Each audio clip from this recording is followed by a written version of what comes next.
If your artwork is technically impressive but still leaves people cold, the problem is probably not the rendering. It is that the image is not giving the audience one clear thing to feel. Marvel's new artwork for Avengers Doomsday is painted beautifully. Andy Park is an exceptional artist, but put it next to the artwork created for Infinity War and the difference is immediate.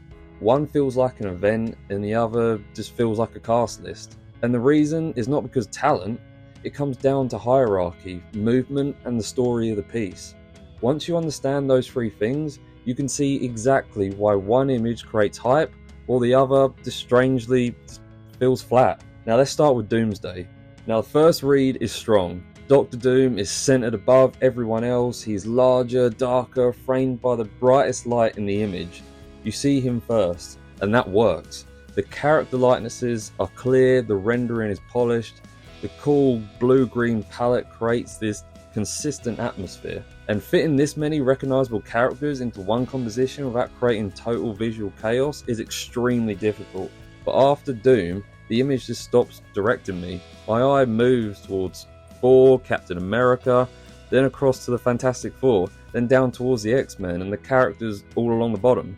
But those groups feel like separate islands. They occupy the same image, but they don't feel trapped inside the same moment, if that makes sense. That is the first problem. The artwork tells me where to look first. It doesn't clearly tell me where to look next. A strong ensemble composition needs more than one central figure. It needs a route. The viewer's eye should move through the image in a deliberate order, with each section pulling them towards the next. Here, most of the surrounding characters have similar sharpness, similar lighting, similar visual importance. So once Doom has done his job as the focal point, everyone else starts competing roughly in the same volume. But when everything is important, nothing feels urgent. Now look at this Infinity War artwork. This image is crowded as well, but it also contains a huge number of characters. But the crowd has direction. Thanos dominates the center, and everything feels organized around the threat that he represents. The colored energy creates strong paths through the composition. Your eye moves from Thanos into one group of the characters, follows the color and movement across the image, then returns to the center. Even when you're looking away from him, you still feel his presence controlling the artwork. That is visual hierarchy working properly. The image does not simply tell you that Thanos and the heroes are appearing all in the same film. It gives you a dramatic relationship between them. One overwhelming threat, every hero is converging against him. That creates a question. How are all these characters going to stop this one powerful villain? And a question, it creates tension. The Doomsday artwork doesn't give me the same question, unfortunately. It tells me that Doctor Doom is important. It tells me that the Avengers, the Fantastic Four, and X-Men are all involved, but it doesn't give me that one clear, dramatic relationship connecting all of them. It communicates who's there, while Infinity War communicates what is about to happen. That is the difference between information and story within a piece. And promotional artwork, it needs a strong story. People do not become excited because a piece of artwork has successfully listed the cast, as impressive as it might be. They become excited because it promises a conflict that they need to see resolved. And the next major difference is the color. The Doomsday artwork uses cool cyans, greens, blues, lighting across almost the entire composition. It's cohesive, atmospheric, and appropriate for Doctor Doom. But Cohesion can become sameness. Because so many characters share the same visual temperature, the different groups, they don't separate strongly enough. The palette unifies everything, but it also reduces the contrast between everything. Infinity War uses color differently. The reds, greens, yellows, blues, purples don't just make the image more colorful, they divide the composition. They create visual lanes. They move your eye across the piece. They make each section feel distinct while still connecting everything back to Thanos. The color is carrying the structure.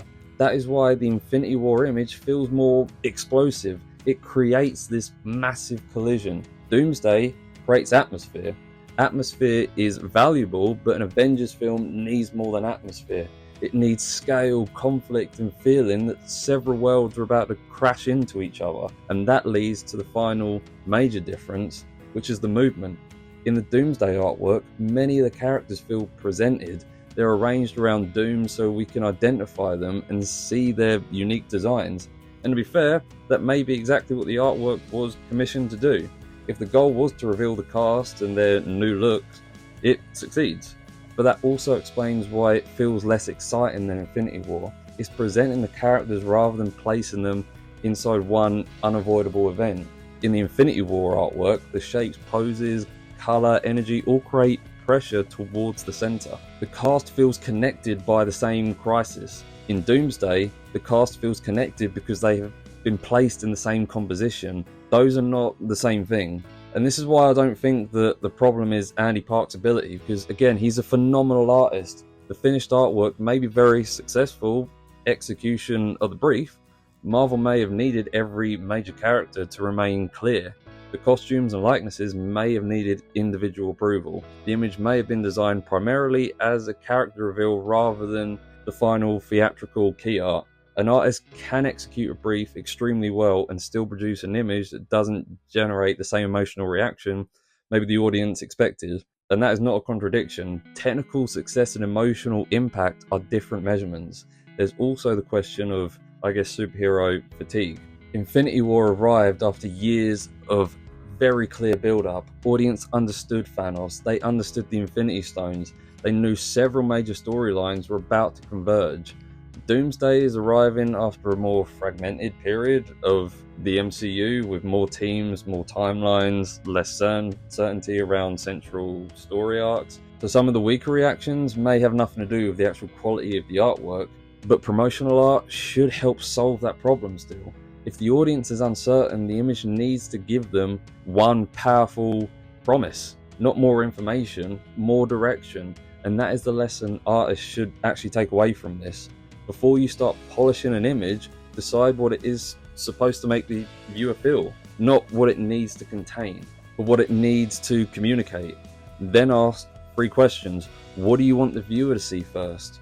Where should their eye move next? And what is the single dramatic relationship holding the whole image together? If you can't answer those questions clearly, more rendering is just not going to fix the artwork. More characters, they won't make it feel bigger. More detail will only make the lack of direction harder to ignore and harm the image. The Infinity War artwork feels like an event because every decision supports one idea. The entire universe is converging against Thanos.